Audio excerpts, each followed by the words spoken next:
Okay, bismillahirrahmanirrahim. Assalamualaikum warahmatullahi wabarakatuh. Saya Muhammad Azim bin Muhammad Razmi hari ini akan membentangkan tentang tugasan 2 iaitu penghasilan produk yang bertajuk Pelan Pembangunan Kerjaya Guru berasaskan peringkat perkembangan guru dan standard guru Malaysia.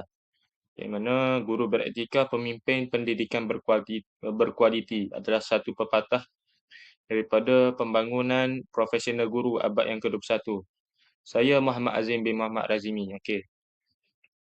Kita akan bergerak pada kandungan persembahan. Yang pertama ialah pengenalan dan latar belakang yang mana membincangkan tentang konsep pembangunan profesional guru. Yang kedua, peringkat perkembangan guru. Dan yang ketiga, standard guru Malaysia. Yang keempat, guru abad ke-21. Yang kelima, pelan pembangunan kerjaya. Dan keenam, rumusan dan refleksi profesional. Seterusnya, pengenalan. Kerjaya keguruan bukan sekadar kerjaan tetapi satu amanah mulia membentuk generasi masa hadapan. Tidak hairan lagilah bahawasanya kita dapat mentafsirkan bahawa kerjaya guru ini bukanlah satu pekerjaan makan gaji semata-mata, tetapi ia adalah satu amanah, satu tanggungjawab yang perlu digalas untuk mendidik anak bangsa supaya menjadi modal insan di kedepan harinya. Definisi pembangunan profesional ialah proses berterusan meningkatkan pengetahuan, kemahiran dan amalan keguruan sepanjang kerjaya. Yang kedua ialah kepentingan pembangunan kerjaya iaitu memastikan guru kekal relevan, kompeten dan mampu memenuhi keperluan pelajar abad ke-21. Yang ketiga ialah asas perancangan kerjaya yang mana ia berpandukan kepada standard guru Malaysia sebagai kerangka kompetensi profesional guru. Sebagai pengenalannya kita hanya bagi surface sahaja. Yang kedua, peringkat perkembangan guru uh, di dalam circle ataupun siklus yang mana semua guru akan melalui fasa ini. Yang pertama ialah fasa permulaan iaitu guru novice tahun 1 hingga tahun 3 penyesuaian diri dengan suasana sekolah. Yang mana guru novice ni dia baru dipostingkanlah. Ya, dan di dalam tempoh masa 1 hingga ke 3 tahun tu dia kenalah mengajar dan belajar daripada guru-guru yang lama. Yang kedua, fasa pembangunan iaitu guru pelatih berpengalaman yang mana tempoh masanya 4 hingga ke 7 tahun. Pengajaran lebih kreatif dan berkesan. Ini kerana apa? Kerana di dalam tempoh masa guru novice 1 hingga ke 3 tahun tu dia belajar dengan para guru, menghadiri kursus-kursus dan sentiasa mengadaptasikan apa yang mereka pelajari di IPG ke, OPSI ke dan sebagainya. Yang ketiga ialah fasa kemahiran, iaitu guru mahir. Tempoh masa di dalam guru mahir ni kebiasaannya, ghalibnya 8 ke 15 tahun. Iaitu apabila mereka masuk ke fasa ini, mereka akan menjadi pakar dalam bidang perkhususan. Sama ada pendidikan Islam ke, sebagai contohnya sejarah ke, bahasa Melayu, BM dan sebagainya. Dan kebanyakan guru yang 8 ke hingga 15 tahun ni, mereka ni diberikan untuk mengajar tahun-tahun yang ada peperiksaan yang penting. Contohnya tahun 6. Okay.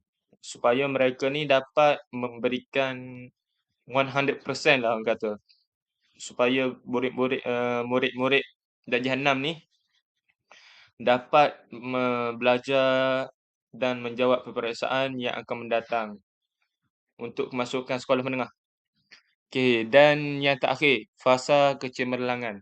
Okey, ini adalah fasa kemuncaklah bagi seseorang guru di sekolah, iaitu menjadi guru pakar ataupun guru cemerlang, 16 tahun ke atas. Kebiasaannya guru ini dia di sekolah di PPD lah, PPD ke ataupun kalau di sekolah ni dia GC, guru cemerlang. Ada je guru yang tak GC. Panggil apa? Terpulang kepada masing-masing. Dia kebiasaannya mereka ni penyelidikan lanjutan dan ada buat perkongsian amalan kepada guru-guru yang baharu, guru-guru yang belum mahir. Okey, seterusnya standard guru Malaysia. Yang pertama ialah domain 1 amalan nilai profesionalisme keguruan. Yang pertama ialah nilai integriti dan etika keguruan. Yang kedua komitmen terhadap profesion. Yang ketiga tanggungjawab kepada pelajar dan masyarakat, penampilan diri sebagai profesional. Yang mana seorang guru ni hendaklah panggil apa, menerapkan nilai profesional di dalam dia punya pekerjaan. Masa di sekolah kena ketepikan segala urusan peribadi dan hanya menjadi seorang guru yang diberikan tanggungjawab di sekolah sahajalah. Okey, profesional. Yang kedua ialah domain pengetahuan dan kefahaman seorang guru ni hendaklah ada pengetahuan tentang mata pelajaran yang dia ajar. Yang kedua, teori pembelajaran dan pedagogi supaya mereka ni mengajar dengan baik. Yang ketiga, kurikulum. Yang keempat, konteks sekolah dan komuniti. Domain ketiga ialah kemahiran pengajaran dan pembelajaran. Rancang melaksanakan PDP yang berkesan. Yang kedua, penilaian dan pemantauan perkembangan murid. Yang ketiga, pengurusan bilik darjah. Yang keempat, penggunaan TMK dan pedagogi inovatif. Yang keempat pula, guru abad ke-21 ni hendaklah mahir dalam meliterasikan kemahiran digital dan teknologi maklumat komputer. Supaya apa? Supaya PDP yang dilakukan berkesan dan mengikut arus perkembangan semasa. Yang kedua ialah kolaborasi profesional. Seorang guru ni hendaklah menjalinkan hubungan yang baik dengan para ibu bapa, para untuk mencari sponsorship. Uh, Apabila kita dapat tengok bahawa kalau orang Cina, golongan Cina, bagaimana dia dapat berkembang adalah mereka ni ada hubungan yang baik sekolah dengan ibu bapa, sekolah dengan alumni sekolah dan sebagainya, supaya apa, ada sumbangan daripada segi infrastruktur dan sebagainya. Yang ketiga ialah pemikiran kritis dan kreatif, yang mana perkara ini dapat mendorong guru supaya dapat merangsang kemahiran berfikir ada setinggi kebat dalam kalangan murid. Yang keempat, komunikasi dan kepimpinan. Seorang guru itu hendaklah memimpin sesuatu perubahan di sekolah. Yang kedua ialah berkomunikasi secara berkesan dengan semua pihak.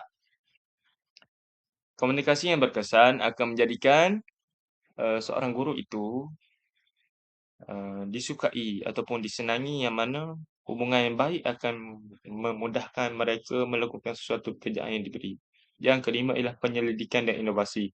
Penyelidikan tindakan untuk penambahbaikan amalan pengajaran sentiasa kena beradaptasi, sentiasa kena ada perubahan yang lebih baik dari semasa ke semasa. Yang keenam, nilai global dan sejagat. Pendidikan inklusif, mampan dan mesra pelbagai budaya. Yang kelima, pelan pembangunan kerjaya, laluan yang strategik, fasa 1, fasa 2, fasa 3, fasa 4. Seperti yang kita tengok tadi, bagaimana fasa 1 ni akan menjadikan guru melalui fasa-fasa yang seterusnya. Fasa 1, guru hendaklah induksi dan orientasi sekolah. Kena faham persekitaran sekolah. Yang kedua ialah perlu mentoring guru senior. Kena sentiasa pergi bertanya kepada guru senior. Yang kedua ialah fasa guru berpengalaman. Fasa guru berpengalaman ni, dia sentiasa kena ada latihan dalam perkhidmatan lah. Seterusnya, kena pandai untuk memimpin kelas, menjadi guru kelas. Seterusnya, kena pergi hadir kursus-kursus KPM. Guru mahir pula, guru mahir ni, dia kena sentiasa ada penyelidikan tindakan action research secara langsung ataupun tidak langsung, supaya mereka ni dapat recap balik ataupun menganalisis balik bahawa apa yang mereka ajar ni sebenarnya okey ataupun tidak. Sepanjang tempoh mereka dia mengajar. Yang keempat, guru cemerlang hendaklah mempunyai kepimpinan instruksional. Yang kedua, fasilitator program KPM. Yang ketiga, pembentang seminar nasional. Dan yang keempat, sarjana ataupun PhD pendidikan. Okay. Siapa yang mampu, teruskanlah. Strategi pembangunan profesional berterusan. Yang pertama ialah latihan dalam perkhidmatan LDP. Yang kedua, penyelidikan tindakan dan penulisan profesional. Yang ketiga, komuniti pembelajaran profesional PSC. Yang keempat, jaringan kolaborasi dan seminar pendidikan. Okay. Ni kita dah terangkan ni hanya sekadar hubung kait daripada apa yang saya bentangkan tadi. Dan yang terakhir, rumusan dan refleksi profesional. Yang pertama ialah apa yang kita dapat buat konklusi. Yang pertama, pembangunan kerjaya guru adalah proses yang berterusan, bukanlah satu peristiwa. Yang mana ini bermaksud bahawa Setiap perkara, setiap kerjaya, setiap kemahiran hendaklah dipupuk dari masa ke semasa. Okey. Sebagai analoginya, untuk mudah faham, kita mengaji Al-Quran. Takkan kita nak mengaji, mula-mula mengaji, kita pergi mengaji Quran besar tu, mestilah kita baca Iqra' dulu supaya apa? Supaya kita ni dapat faham perkara basic sebelum kita pergi ke perkara yang lebih kompleks. Yang kedua, SDM menjadi kerangka utama dalam memandu keberhasilan kualiti guru. Setiap guru ni hendaklah ada sandaran ataupun ada rujukan dan panduan di dalam kerjaya mereka. Untuk apa? Untuk mereka ni ada dapat merujuk apa yang baik dan apa yang tidak baik. Gitulah. Yang ketiga, setiap peringkat kerjaya memerlukan strategi pembangunan yang berbeza yang sesuai. Sentiasa kena ada rancangan. Okey. Macam kita tengok dalam 4 tempoh tu 1 hingga 3 tahun, 4 hingga 7 tahun. Kena ada sentiasa planning. Apa yang nak dibuat dalam tempoh masa ni, dalam tempoh masa ni. Jangan sentiasa berada di dalam zon yang selesa, kena ada perubahan sentiasa. Yang keempat, guru abad ke-21 ni perlu menguasai literasi digital kepimpinan dan kolaborasi supaya apa? Supaya guru ni dapat menjadi pemangkin kepada kejayaan murid. Dan guru ni dapat menyampaikan pengajaran dengan lebih berkesan dan lebih baik. Kerana apa? Kerana dengan adanya AI ni, ditambah pula dengan ilmu yang ada pada guru dan ilmu yang ada pada buku teks, kita dapat me apa tu, merancang. Kita dapat pergi kepada global lah. Bukan sahaja kita terikat dengan buku teks saja, tapi kita boleh pergi kepada ilmu-ilmu yang lebih luas. Dan yang terakhir, matlamat akhir ialah menjadi guru cemerlang yang memberi impak positif kepada murid dan negara. Guru beretika, pemimpin pendidikan berkualiti. Itu sahaja daripada saya. Wabillahi taufiq wal hidayah. Assalamualaikum warahmatullahi taala wabarakatuh. Terima kasih Cik kerana mengajar saya pada siang ini. Semoga Allah Taala berikan kemudahan kepada Cik, keluarga dan memudahkan urusan Cik selalu. Assalamualaikum warahmatullahi wabarakatuh.